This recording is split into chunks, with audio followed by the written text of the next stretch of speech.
Hello and welcome to this West Midlands School of Clinical Hypnotherapy revision video. In this video we're going to be looking at trance deepening and various ways in which you can approach trance deepening. So what is trance deepening? Well, it's pretty much what it says it is. It is once somebody, patient, client, whatever your term you're using, hypnotic subject, has been induced into an initial state of trance, once they're essentially their eyes are closed, hopefully they're focused a bit, hopefully they've entered some sort of trance depth. We then want to deepen that trance, and there's a number of reasons why we want to deepen that.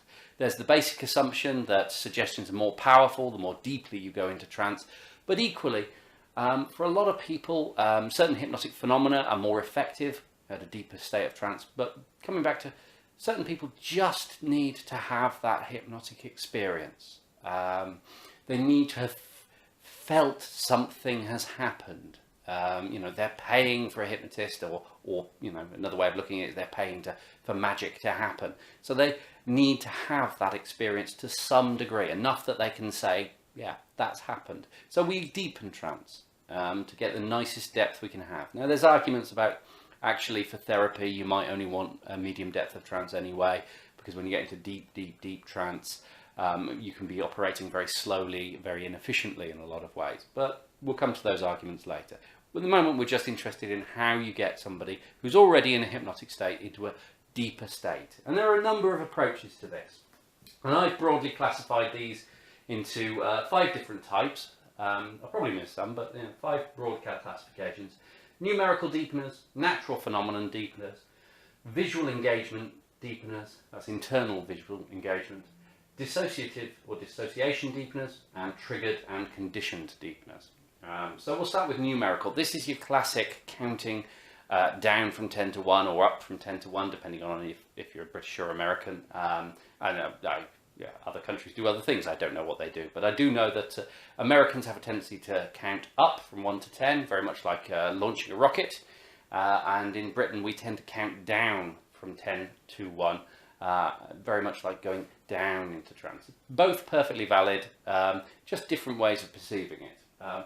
But what a numerical deepener does, and it doesn't have to be 10 to 1, it can be 1 to 3, 3 to 1, 5 to 1, 1 to 5, it can be any number. You can even do counting down from 300 in sevens, which has additional layers of confusion and engagement with it. But what essentially a numerical deepener is doing is it's going, I am going to give you a period of time measured by a familiar measuring device, numbers, during which to go from this state to that state. So, for example, if the person's in a light state of hypnosis, you're basically saying you are going to go into the deepest state of hypnosis you can be in by the time I've counted from 10 to 1.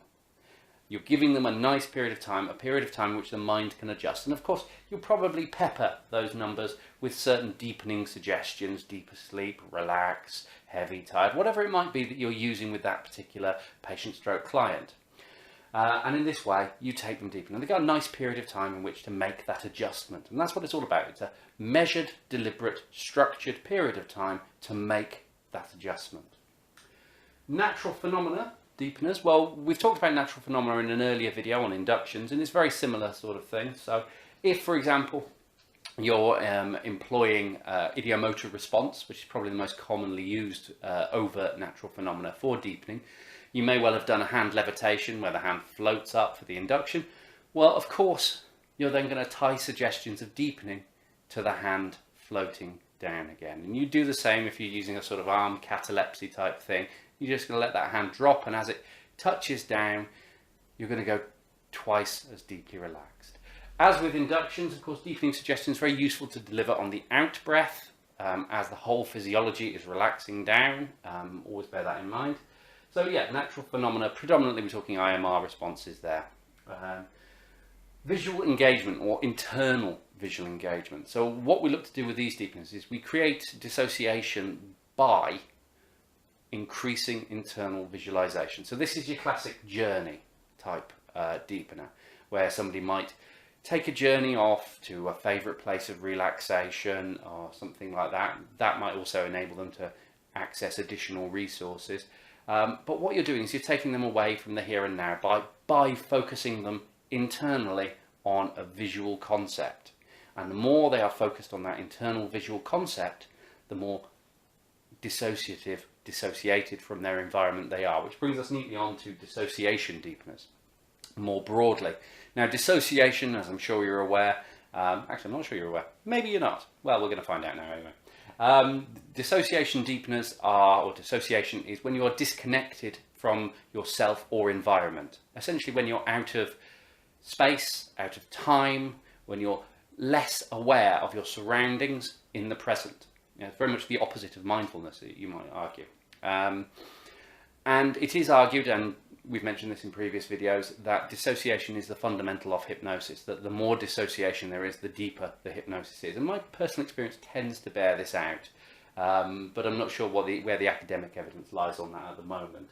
But generally it's argued the greater the level of dissociation, the greater the depth of trance, which is why we might use it for deepening. And the simplest form of deepening that can be done with dissociation is just asking somebody to imagine or to just float out of their body, disconnecting them from their physical reality immediately. And you can do that multiple times in multiple different stages, producing deepening, deepening, deepening each time.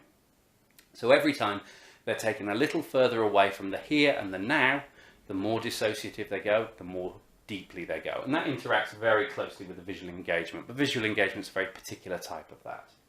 And the last on the list that I've got is triggered or conditioned deepening. This is where you set up a keyword, it might be sleep, it might be now, that's a classic Ericksonian one, to take someone back to a state of deep trance. And actually this is different to the others because you're not in itself looking to deepen them with this, although quite often the preambles to them include additional deepening.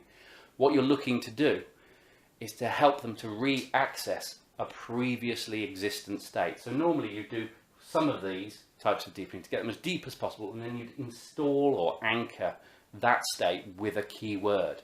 And that has many advantages later on in therapy. If you're doing difficult or challenging work, it can result in them, it gives you a resource. Anyway, deepening. Thank you very much.